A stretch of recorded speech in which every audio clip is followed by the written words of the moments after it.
Hello and welcome. Today we're at Legoland Windsor for their Brick or Treat event, and we are having a look around the Heartlake City Lego shop, which is located smack in the middle of Legoland Windsor and right in the heart of the Heartlake City area as well.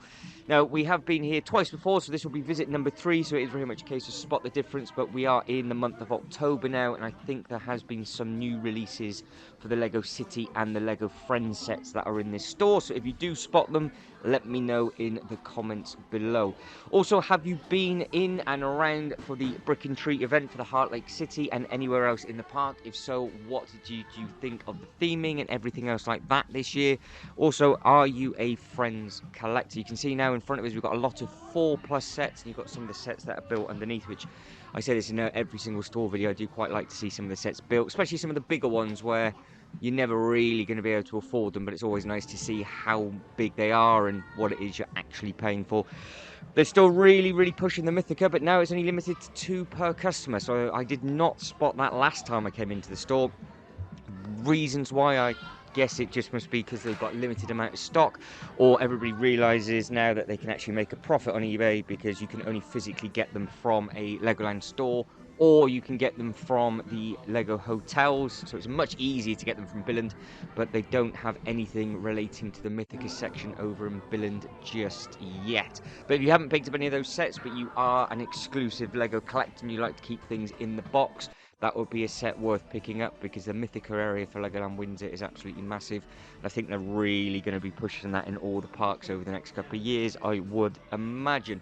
So you can see also that they have a very large selection of the Harry Potter. They've got a good Marvel selection and DC. This is all up quite up close to the till. I don't think all of this was here last time I came in, so either they've relocated it all, but it's quite nice that they have something for everybody with regards to box sizes and obviously across the price range. They haven't got the super massive sets in here. They're obviously saved for the actual main Lego store up at the top, but these are very much a case of easy grabbable, pick them up and you can build them over lunch if you need to. But then you've also got the minifigure packs as well, and then you've got all the other sets that are around it. Within this area you also have the builder minifigure as well. You can buy the the packs of 3, and you can also get bits and pieces engraved in this area. I've got the big brick built Lego models. There's 2 of those in this store.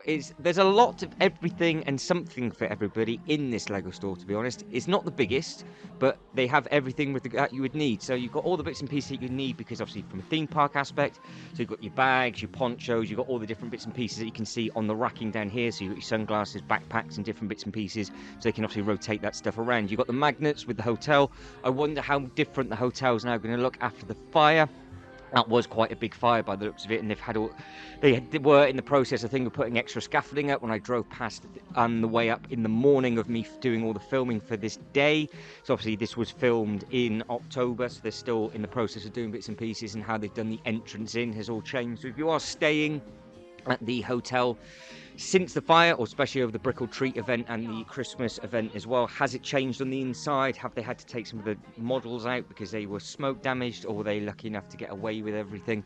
It'd be very interesting to know. I would actually like to try and get in and stay at the hotel one night, maybe off peak if possible, just to have a see for myself, but we'll see if the channel keeps growing the way it's doing, and then I might try and do some more bits and pieces like that with regards to staying in the hotels and other little bits. So obviously in the comments below, let me know if that'd be something you'd like to see.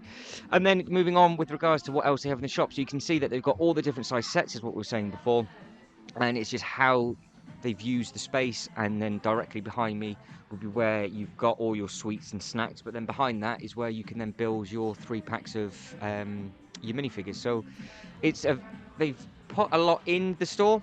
When it's busy, obviously it's busy because it's right at the Heartlake City area, so it's a very popular area of the park. But because they will entice you to come in to get drinks and snacks and things, especially as this shop is right beside the ice cream factory and also where they do all the live entertainment. So that was the big thing for the Brick or Treat event in the Heartlake City. They put on a special Halloween show, and also they had a meet and greet for the characters. So there wasn't anything with regards to actual theming down in the Friends section. That was just on the outside, connecting the Heartlake City to the haunted house. but they do obviously put on all the different entertainment down this way. So the Heartlake City was very much a case of Halloween entertainment rather than the theming. If you managed to see the show, again, let me know in the comments below what it was like. Every time I walked past the Heartlake City, the show wasn't on. And I said this in quite a lot of the videos, because I was here on the Thursday and it's off peak. They closed at 4 o'clock and it was quite difficult just to sort of try and stop and soak some bits and pieces in. So if it was on, I would have stopped and watched it for a couple of minutes, but I couldn't have walked back from, say, for example, the top of the park specifically just to go back and have a look. But guys, I am starting to run out of time, so if you can like and subscribe and all that good stuff, that'd be absolutely fantastic. In the comments below, let me know what you think of the stock for this store. How does it compare to your local store? Again, this is probably the second biggest store at Legoland Windsor, because the Ninjago one is slightly smaller, but then the big shop is absolutely massive and has absolutely everything in with regards to lots and lots more clothing, all sorts of different bits and pieces like your little outfits, your teddy bears.